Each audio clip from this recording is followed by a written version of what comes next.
पूर्व प्रदेशाध्यक्ष जी आदरणीय सचिन पायलट जी से निवेदन करूंगा कि वो आए और अपने विचार रखें।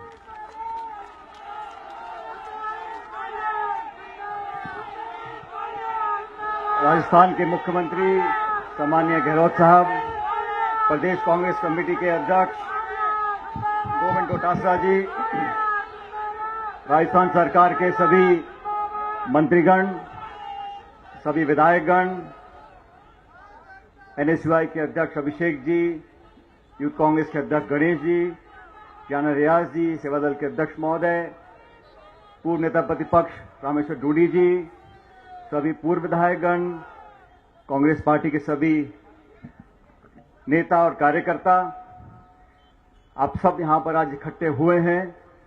मैं इसके लिए प्रदेश कांग्रेस कमेटी को और डोटासरा साहब को बहुत बहुत धन्यवाद देता हूं कि आपने हम सबको यहां पर आमंत्रित किया और जो हमारी कांग्रेस पार्टी की सोच और नीति है, जो अखिल भारतीय कांग्रेस कमेटी की राह चलने की हमारी घोषणा है, उसका क्रियान्वयन करते हुए आज आपने यहां ये धरना आयोजित किया।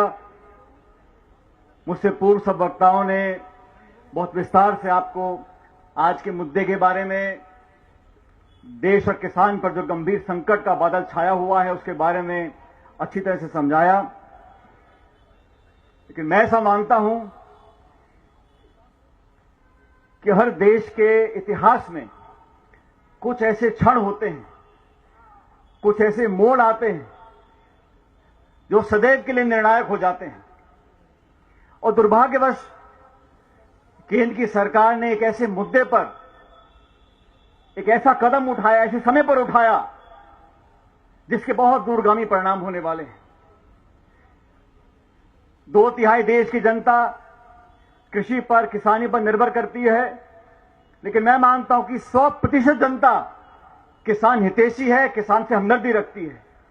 इसलिए आपने जो कानून बनाकर और कानून बनाने की प्रक्रिया को जिस घमंड से, जिस तानाशाही रवैये से संसद में जबरदस्ती पारित करवाया, राष्ट्रपति महोदय से फटाफट दस्तखत करवाए, नोटिफिकेशन जारी कर दिया, कोई सलाह, कोई मशवरा, और आज तक भाजपा की सरकार के व्यक्ति और मंत्री इस बात का जवाब नहीं दे सकते कि इन कृषि कानून का निर्माण करने की मांग किसने करी थी। इस देश में ऐसा कौन सा किसान संगठन है, कौन सी राज्य सरकार है जो ये किसी कानून का निर्माण करने की मांग करती थी। हमारे देश में अलग अलग समय पर अलग अलग मांगे होती हैं, लेकिन कौन किसान खड़ा होकर बोलता है कि हमें समर्थन मूल्य नहीं चाहिए। हमारी पार्टी ने जब हम सत्ता में थे केंद्र में, और हर चुनाव में, हर घोषणा पत्र में कहा कि कृषि में निवेश होना चाहिए, प्रतिस्पर्धा होनी चाहिए, किसान को अपनी फसल का उचित से ज्यादा मूल्य मिलना चाहिए, स्वामीनाथन आयोग की रिपोर्ट को पूरी तरह लागू करना चाहिए।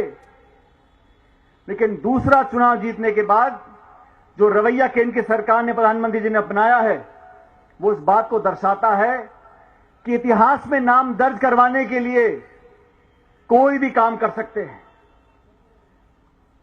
और मुझे दुख होता है, आज देश का किसान न सिर्फ आंदोलित है लेकिन भयभीत भी है, अपने भविष्य की चिंता करता है।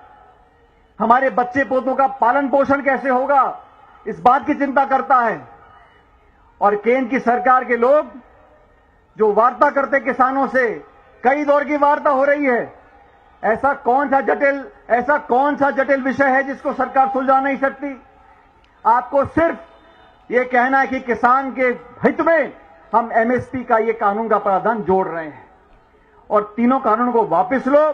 जो राहुल गांधी जी ने शुरू में कहा कि ये तीनों बिल घातक हैं, ना सिर्फ पुनर्विचार हो, इनको वापस लिया जाए, किसानों से बात करो। हम इस बात के लिए तैयार हैं। अगर किसान कोई बिल लाना चाहते हैं, कोई रिफॉर्म लाना चाहते हैं, संशोधन लाना चाहते हैं, निश्चित रूप से करो, कांग्रेस पार्टी पूरा समर्थन आपका करेगी। लेकिन किसान के भविष्य को कुचलकर आज पूरी दुनिया में, यूरोप में, अमेरिका में, ऑस्ट्रेलिया में जो भारतीय नागरिक हैं वो दूतावास के सामने जाके खड़े होकर नारा दे रहे हैं उन्हें कौन प्रेरित कर रहा है, कौन भड़का रहा है? और जो किसान अपने हक अधिकार की मांग कर रहे हैं सरहद पर खड़े होकर, उनको नक्सलवादी बोलते हो, माओवादी बोलते हो, आतंकवादी बोलते हो, अलगाववादी बोलते हो। साथियों, ये अल्फाज इसलिए इस्तेमाल किए जा रहे हैं कि केंद्र की सरकार में किसान हितैषी कोई नेता बैठा ही नहीं है। अब पीयूष गोयल जी बात करें किसानों से, उन्हें क्या मालूम किसान क्या चीज है? किताब पढ़ के किसान बन जाता है कोई? उनका दुख दर्द समझ सकते हैं क्या? सिर्फ टालने के लिए, लटकाने के लिए बार बार वार्ता कर रहे हैं, लेकिन किसान नासमझ नहीं है। और ये आरोप जो लग रहे हैं कि पॉलिटिकल पार्टियां इसको प्रोत्साहित कर रही हैं, बिल्कुल नहीं कर रही। लेकिन मुझे कहने में कोई संकोच नहीं है, अगर किसानों के साथ खड़ा होना राजनीति है तो हम राजनीति कर रहे हैं, अगर किसानों का समर्थन देना राजनीति है तो राजनीति कर रहे हैं और करते रहेंगे। लेकिन किसानों के नाम पर आपने जो ये षड्यंत्र रचा है, और केंद्र की सरकार को समझना चाहिए कि सरकार अगर कुछ निर्णय वापस लेती है तो कोई हार नहीं है, कोई लज्जा वाली बात नहीं है। रास्ता ठीक करना, संशोधन करना, रोल बैक कर लेना, कानून वापस ले लेना, माफी मांग लेना, यह नेता का कद बढ़ाता है। हम धन्यवाद करेंगे केंद्र सरकार का अगर वापस लेते हैं वो, लेकिन लेने वाले इसलिए नहीं है क्योंकि जिद अड़ गई है कि मैंने जो सोच लिया वो बिल्कुल सही है। अरे राजस्थान का किसान जो 6 बोरी अनाज पैदा करता है वो चंडीगढ़ जाएगा, दिल्ली जाएगा, बंबई जाएगा, और प्रावधान ये दिया है अगर उसका पैसा उसको नहीं देगा व्यापारी तो एसडीएम से बात करो। अब एसडीएम कलेक्टर को हर 2 बीघे के किसान की चिंता होगी जो किसी और प्रदेश से आया हुआ है। कोर्ट कचहरी आप जा नहीं सकते, कानून से आपके हाथ बांध दिए हैं। और मैं समझता हूं आने वाले समय में जो लोग कृषि पर निर्भर थे वो ऐसे चंगुल में फंस जाएंगे बड़े बड़े उद्योगपतियों के और बहुराष्ट्रीय कंपनियों के कि अगले 10-20 साल के बाद, हो सकता है 1-2 साल, ये सब काम ठीक निकल जाए। लेकिन जिस प्रकार से इन्होंने एयर इंडिया हो, बीएसएनएल हो, पीएसयू हो, कोल इंडिया हो, रेलवे हो, हर चीज का निजीकरण करना। आप जब विपक्ष में थे तो खूब नारा देते थे स्वदेशी का, आज सब चीजों को आप गिरवी रख रहे हो, बेच रहे हो। आप जीएसटी का विरोध करते थे, आज उसकी वकालत करते हो। आप नरेगा पर मजाक उड़ाते थे, संसद में प्रधानमंत्री ने बोला कि नरेगा का कानून है, इतिहास का खंडर बनेगा। आप सब जानते हो ये कोरोना काल में तो सरमरा गई थी, इस नरेगा ने राजस्थान और देश का पालन पोषण किया है। सोनिया गांधी जी ने निर्माण किया था उस कानून का, मनमोहन सिंह जी ने किया था। कैसे दोगले लोग हैं।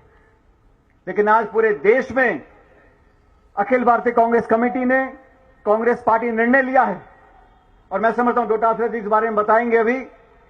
लेकिन आज का दिन एक शुरुआत होनी चाहिए, एक आंदोलन बनकर काम करना पड़ेगा हमें हर जिले ब्लॉक में, और हम सब मिलकर किसान के हित की बात अगर करते हैं तो ये राष्ट्रवाद है, ये असली राष्ट्रवाद है। ये जो झूठे निक्कर पहन के भाषण देते नागपुर से, वो राष्ट्रवाद नहीं है। इस काल में आप लव जिहाद के कानून बना रहे हो, आप शादी ब्याह में चर्चा कर रहे हो, और किसान के भविष्य को अंधेरे में धकेल रहे हो। इतिहास गवाह है साथियों, इस देश में अधिकांश किसान नेता कांग्रेस पार्टी से हुए, कुछ और दलों से हुए, लेकिन भाजपा से किसान नाम की चीज आज निकली नहीं है। किसान नेता भाजपा के कभी हो नहीं सकते। वोट लेना अलग बात है भ्रमित कर, लेकिन आज वास्तविकता का सामना करना पड़ेगा, और हम सब एकजुट होकर इस रास्ते पर निकलेंगे। राजस्थान का किसान, देश का किसान आज हमसे उम्मीद रखता है। हम सरकार में राजस्थान में, हम सरकार में छत्तीसगढ़ में, पंजाब में, लेकिन जहां सरकार में नहीं भी हैं वहां भी हमें अपनी जिम्मेदारी का निर्वहन करना पड़ेगा। और जो राहुल गांधी, सोनिया गांधी जी ने कहा है कि इस लड़ाई को अंतिम छोर तक लेकर जाएंगे, हम भी देखते हैं कौन कितना जिद्दी है। या इनकारी सरकार जिद्दी है या हिंदुस्तान, राजस्थान का किसान जिद्दी है। हम सब मिलकर आने वाले कुछ दिनों के अंदर इतना दबाव बनाएंगे, मुझे विश्वास है सभी लोग एकजुटता से अगर काम करेंगे एक नारा देंगे एकता का और सारी बातें भूल कर किसान के नाम पर पूरे प्रदेश और देश में परचम फहरेगा किसान का, तो केंद्र की सरकार का शीश झुकेगा और इन तीनों कानूनों को वापस लेना पड़ेगा। मैं धन्यवाद देना चाहता हूं एक बार पुनः डोटासरा जी का, गहलोत साहब का, कि आपने सबको यहां पर आमंत्रित किया। लेकिन आज से यहां से निकलकर जयपुर के बाद सभी जिलों में, ब्लॉकों में जाकर हमें लोगों को जागरूक करना पड़ेगा। और इस कठिन समय में याद रखो साथियों, जब चुनौती आती है, दुख होता है, संकट होता है, खतरा होता है, तभी अपने पराये का पता पड़ता है। हम लोग गांव में जाकर किसान के साथ खड़े होंगे, किसान समझेगा कि दिल्ली में बैठे लोग हमें बरकरार रहे हैं, झूठ बोल रहे हैं, और कांग्रेस ही हमारे साथ हमेशा कंधे से कंधा बढ़ाकर खड़ा रहेगा। आज आप सब यहां पर आए, मैं आपका धन्यवाद देना चाहता हूं और उम्मीद करता हूं कि हम लोगों ने जो आज संकल्प लिया है, जिस रास्ते पर निकले हैं, उसमें जीत किसान की होगी, जीत आप सब लोगों की होगी। बहुत बहुत धन्यवाद। जय हिंद। राम राम सर।